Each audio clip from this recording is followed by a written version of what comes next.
Light. Oh, hang on. Strategies in light, not lighthead and strategies. Come on, man, get it straight.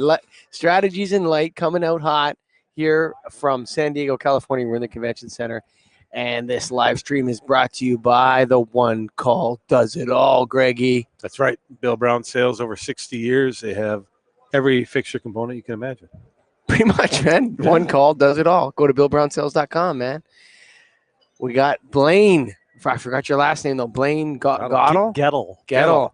I was got Blaine Goddell from McWong International. So we had you on a podcast before, but you didn't say much. I was this silent bodyguard. He was there for intimidation. Well, now Keep you're us in mind. now there's no bodyguard. It's all you now. I need We got you where I you need want a you. bodyguard now. Yeah. So for all the listeners out there, what does Blaine Goddell do?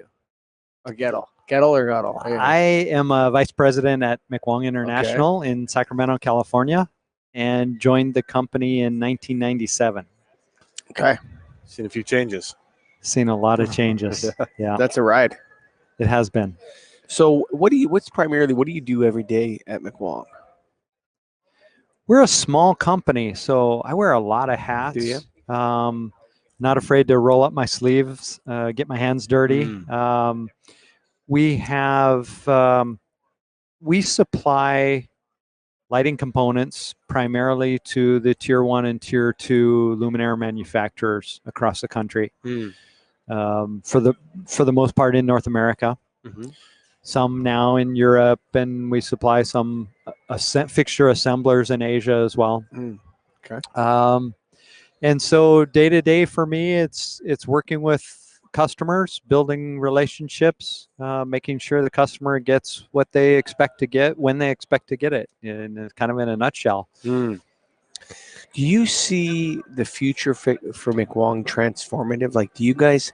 I was talking to earlier. I don't know if you know the fellow Anthony Corey. What's his last name? For Fulham. Fulham CEO. Anthony, yeah. Best dressed man in the lighting business, by the way, Anthony. Holy mackerel! You won the Look at award this, buddy. Ooh, you won that award. That's a Sapphire Award for best dressed CEO in the lighting business. But we were talking to him, and it's like there's a legacy market that you're still kind of, you got a tailwind in even some of those products. It's not even over. There's a tailwind there. That's still. right. And then you're trying to develop these new products for the future, and it's a crapshoot. There's predictions. It's tough. What do you think? What's going to be McWong's number one revenue driver in 15 years? Wow. That's a tough. If you ask me what's going to be our top revenue generator in 5 years, I'd be, I think, scratching my head. Yeah. So, I mean, the But changes. 15 years is yeah. not that long. You know what? actually. It comes in a. Yeah. You realize that was- I turn around and think, gee, I joined the company in 1997 in the blink of an eye. Yeah. Your kids grow up and Sure. you see, there's a ton of gray hair I don't know up anything there. about that. Or you just miss it. And lose it. Falls out. So, I'll tell you, we've been putting a lot of R&D into sensors and controls over these past 5 years. But that's only going to make sense for customers when it makes sense, and it's got to be, the payback's got to be there, and it's got to be easy to use and easy to install and easy to commission. Will controls ever not just be a hassle part of lighting? Like, controls are just a hassle. That's exactly right. Like, That's exactly to they your want to point. do controls. Start over. Nah, Payback goes down. And that's been the challenge the whole time. So I think exactly to your point, it won't be until sensors and controls stop being that hassle point that they become a major revenue driver for companies like us, like Fulham, like others who are investing a lot in this space. Do you think we're close to that point right now? Are you guys? I sure close hope to that so. point? It's hard to say. Oh man, that's a tough one. It is. You think about, so we're the ones in the trenches. Okay, so we're selling to the end user customers every day, and we were talking to, again, I don't know who else we were talking to today. I was talking about Bob Karlichek from RPA. Rensselaer Polytechnic. And, we were talking a little bit about the role of distribution. And he says, well, all distributors now have to have some kind of value add. And I'm not so sure if he's right about that. there's a lot of nail distributors that just sell light bulbs. Yeah, Like, which is a value add, right? well, no, but they're if- doing what they've always done. They're just some Yeah. of them are LED now. Yeah. Right. They're just selling light bulbs. Like they're not, and there's nothing wrong with that. Providing that service for people. Like I can identify this bulb and switch it to an LED or find you one in another brand, or that's a value. That's what distributors have always done. But a lot of us are kind of embarking on these other things, and I've seen, and maybe you've seen it in your career. Well, is this controls boom bust? The first was dual tech. It's passive infrared and ultrasonic, so you're never going to have problems. Or it's microphonic. Yeah. It listens Yeah. and it sees Mm, microphonic. And then you had the Incilium crowd with the, we're going to wire up the whole thing in Cat 5, and now it's the IoT, thing. And you got companies like Silvair that have invested a lot of time and energy into Yes, making they this stuff work. mhm. And there's, this time's going to be different. I'm going to go out on a limb here Sure. and say that I do feel this time has the potential to be different, primarily because Bluetooth, I think, is more user friendly than any control protocol we've seen thus far. It's in all the smartphones that we all carry around every day. It's something that is user friendly enough that we all use it every day and have been for many years now, and not really thought about it much. Now, I'm not gonna be naive and say that you can just take that user friendly technology, apply it to, building automation scenario for lighting, and it's gonna be super easy right out of the box. I don't think Sure. it's that simple and easy. But I think what we are betting on is that in the long run, Bluetooth technology with an open standard, so that there's true interoperability among devices, and we're not tying you. If we tried to tie you, okay, everything has to be McWong. It's not realistic. It doesn't make sense. It's not a valid value proposition for the customer. The customer needs to know that there's parts. They can put this in today, and next year, God forbid, if Sure. McWong is not around, well, hopefully I don't get fired for that, Margaret. I was just making a hypothesis He's here. merely he's merely pontificating and speculating here. Thank you. On the live stream. And Thank nothing- you, Michael. No, that the customer has the option to Sure. choose components from other suppliers. What's the downfall of Bluetooth? There's a lot of good potential in it, but is there any major issue or any downfall to go on that route that you can think of? Certainly it has its limitations. Right now we're not out promoting Bluetooth for roadway lighting. Yeah. For any outdoor lighting that is, involves distances other than a very confined, corporate campus kind of environment, Sure. parking lot, Sure. where you can ensure that pole to pole distance is within a reasonable range. So I think that's certainly one of the limitations right now. But from everything I've seen from the security side of things, from the reliability side of things, from the the lack of popcorning or lag time in signals being passed, everything we're seeing looks very positive, very promising for the technology. So we, again, being on the front lines, we're looking at customers are saying, I want LED. I want this. We don't have customers saying, I want circadian. We don't have customers saying, I want IoT. That's coming. That's leaking out from the top, right? There's no grassroots, like customer, longing for this. And I think the secret is that, like when the questions start, when the conversation is the other way, not from the ivory tower to the distributor. Hey, you might be able to improve health outcomes. Hey, you're going to be in the 330-300 soon. Hey, just wait, it's coming. When it starts to come the other way, like we ask, how? Like Greg has asked, how many people have you asked the same question about the time of day with the light in your office. I'd love to know that. Yeah, all the But time. He's got tunable Yeah. lighting, but he's like, what do I want to follow the sun? Can you send me the program so I can do that? And Yeah. everyone's like, no. Right. Yeah. So, I don't know how far, I don't know how badly, people don't like to be told what to do. You're right. They definitely don't. They definitely don't. And I'm not exactly sure, what the question was there, but The question is like, there's very low levels of interest from the people that buy lights. yeah, For yeah. human sense. That's what Yeah. that's what And I thought you were IoT, getting and at. IoT. Yeah. I think And that needs to change because does. it's a hard sell actually.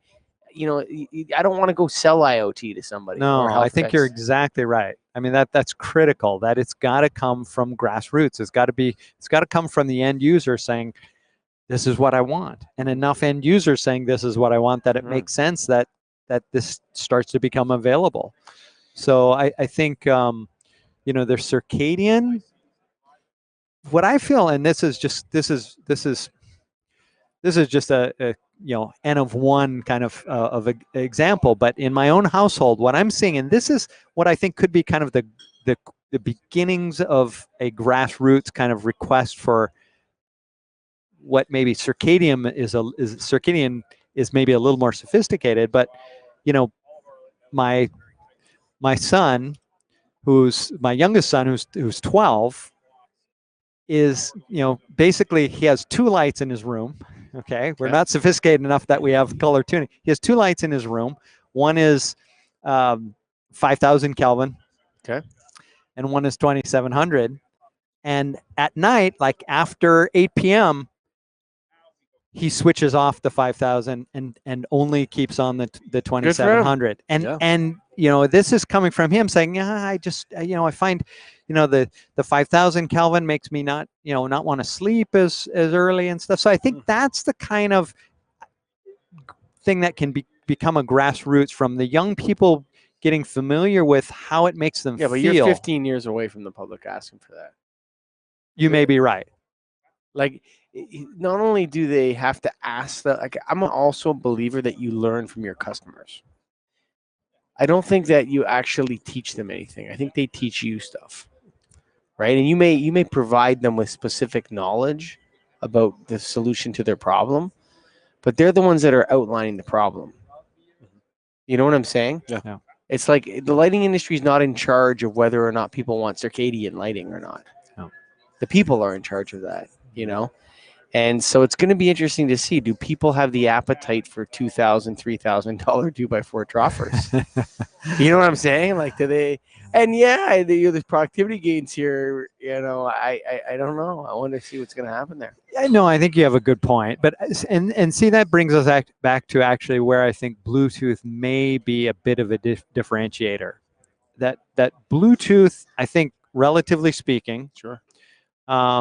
Can be offered in a luminaire with a cost adder that is relatively low compared to some of the predecessors that are out there. And on top of that, it can be added with the capability of adding in these other features and functionality as time goes by without going back in and having to change the hardware. That can be a new service that can be provided. Because I think, to your other point, most of the end users on the street aren't saying, "Oh, I need IoT. I need IoT." Like, for what? Why do you need IoT? I love it when people say the IoT of things. That's my favorite. Like, lighting people say it all the time. Yeah, Right. right. They actually, like, lighting people say it all the time. The IoT of things. And shit. It's like right. It's so good. That's right. And because that's what it is. You know that song, "A Hard Day's Night." Yes. Right? Yeah. It's been a hard day's night. I've been working like a dog. Yeah. It's been a hard day. How does it go? I Sleeping work all on it. day to get the money to buy the things. I love that lyric. Like, that's got to be the best lyric ever. It's good. I work all day to get the money to buy the things. Like, it's the Yeah, the best. things. They get those things. But here, like, what do you mean the things? Like, what are we talking about? And why is lighting at the heart of this Internet of Things? Why or what makes us think that we're going to be in charge of it? Light bulb dorks. In a residential setting, I think that's probably a harder harder claim to make. But in a commercial setting where you have a grid of troffers or high bays, spread throughout That's ours. any building. That's our light fixture, the lighting industry's fixture. If you're going to control it, it's going to be us that tells you how to control it. No, but I think it provides even I My do agree position to you is that that- it's the customer who Right, I think- teaches us. But here's the thing. I think we have the wrong customer. I don't think the customer is the person under the light. I think the customer is the person who wants the information from the IoT of things. From the IoT of things, you're definitely right. Yeah, I mean when the information becomes valuable enough that the person that wants it will deploy it and pay for it, I think then you'll see the IoT of things explode. It's like cloud computing. Is a similar, like how they have that thing, edge computing and cloud computing. There's like Tesla's an edge computing thing. A Tesla car, the driverless is edge, and then the cloud is where they do the heavy processing or whatever. It's like it's the same thing with this. It's got to be like it's such a no-brainer to use Google Docs, for example, over Word. Like just that cloud-based way of any computer, anywhere, collaborate, this sort of stuff. It's got to be something where the person gets the lights or the information or something for free, and then someone sells the information they garner about that person to someone else, and that's how you'll see mass deployment of the IoT of things. I think that's very insightful, and I think That's why I'm never really to the Get a Grip on There Lighting you go. podcast, man. There you go. No, I've never. I mean, it is sort of a similar paradigm, Mhm. right? I haven't really heard anyone talk about it in that way, but I think you're onto something. Right. So Michael. when think about it, like when people say, "Who's the customer of Google?" Right? It's not the person that searches in Google. That's the product. Like the customer of Facebook is people that buy Facebook ads or people that buy Google AdWords. The user of Facebook is the product of Facebook. That's what they're selling. Right? That's what they're selling. You're giving them information. So some sort of model like that has to descend upon us, and the matrix has to be the real. Like it's so weird. We actually live in the matrix, Blaine. Like 1984, your TV watches you, dude, and listens to you, just like in 1984. Yes. Like it actually does do that. You know how freaky that is, man? That people let people do that. Like how gross is it when like you're talking about something? Like, let's say you're talking about, I don't know what it was we were talking about the other day, and I got a bunch of emails about that, or on Instagram, because I do Instagram for the show, and I think it was talking about boarding a horse. My daughter wanted, and then I started getting ads about horses in my Instagram. Like that's so creepy, man. That is a bit creepy. No, but that's what happens. It does. It's listening to you, man. So I mean, the IoT has to get involved in that, where they're giving something for somebody, something in exchange for information that's valuable to others, and then you'll see the IoT. The people that are under the lights don't care. Like maybe a facility manager in a place like this would want to get after it and control everything, but I don't know, man. I think it's they want to know how much beers people are drinking, where they're moving, why are they gravitating over there, these naked apes? What are they doing? Why are they doing that? I think that's what, I think when that information becomes specific and valuable, then you'll see the rise of the IoT of things. Getting wild. One other question, conference related, Yes. strategies in light. Why is Mick Wong here? Mick Wong is here at Strategies in Light. This is, we've been here every year since, I'm going to say probably it's been 6 years, maybe 7 Okay. years. Yep. And, I think I think this really, from a content standpoint, is a conference that, brings a lot of value. Yep. If you take a look at the seminars and the Sure. presentations, it's really it an is good. impressive list Sure is. of hard. It's a who's who. It's a who's who For sure. in the lighting industry. Like And you so got Mark Ray. I mean, there's a lot of people. there's a here. lot of Yeah. folks who are really top notch. Adam Lillian's here, and you can just start reeling guys off. Bob. We just interviewed him, Bob Kalarczyk. Bob Karlichek, yeah, right there. Karliczek. Yeah. I mean, that guy's awesome. So you guys have been doing it for a number of years. We have. Yeah. We have. Our only concern is the organization, and I know there was a change of hands in the strategies of light ownership, but are they able to draw the number of customers to make it worthwhile for us? That's the same battle with from- Nailed too, with our vendors in Okay. Nailed. Mhm. It's the same thing. They want to have a certain number of distributors or certain, number of distributors at the convention. Yeah. And that's what drives it. So, yeah, I mean, but I think that you guys are an OEM supplier, and this is kind of an OEM show. It's kind of like a fixture show, is it not? Correct. Or new technology show, which is largely purpose-built LED light fixture show kind of deal. That's right. Yeah. Yeah, this is our first time here, so we're still figuring things out, but it's starting to make sense. So, Okay. Yeah. I think that's a wrap. What do you think? well, that wraps it up. We got Love McWong, right? Do you guys have a tagline? Like a motto? Boy, I better think of one right away. Is there a McWong tagline? There's not yet. We need to put some thought into that. Because I thought it was McWong, not Wong Mick. Two McWongs make a right? I don't know. Folks, we love McWong, but we're also here to tell you about our good friends at a great company, Bill Brown Sales, Greg. 60 plus years in the business. Come on, man. One Great call company. does it all, baby, at got BillBrownSales.com.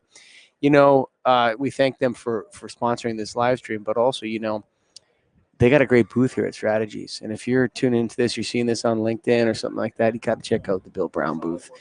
And, Donnie's there, Lisa's there, all the peeps are there from Bill Brown. So one call does it all, Bill Brown Sales. Obviously, thank you for listening. And a special shout out to Scott Wachter, it's almost 10 o'clock in Toronto, and he's driving this show home. Ain't that right, Scott Wachter? Say hi to the fans out there and get a grip on Lighting World. I got to turn him on. There you go. Say hi, Scotty. How's everybody doing? Yeah, Scotty. he's the host of the Light Read, that little thing, that news brief that you can download every Monday morning. Get all your lighting news from Scott. He's the host of that, folks. Say bye to Blaine Gettle. Gettle, that's Gettle, right. Blaine Gettle, McWong International, our friends over at McWong International, friends of the show. Thank you, folks. We'll see you tomorrow. Bye for now.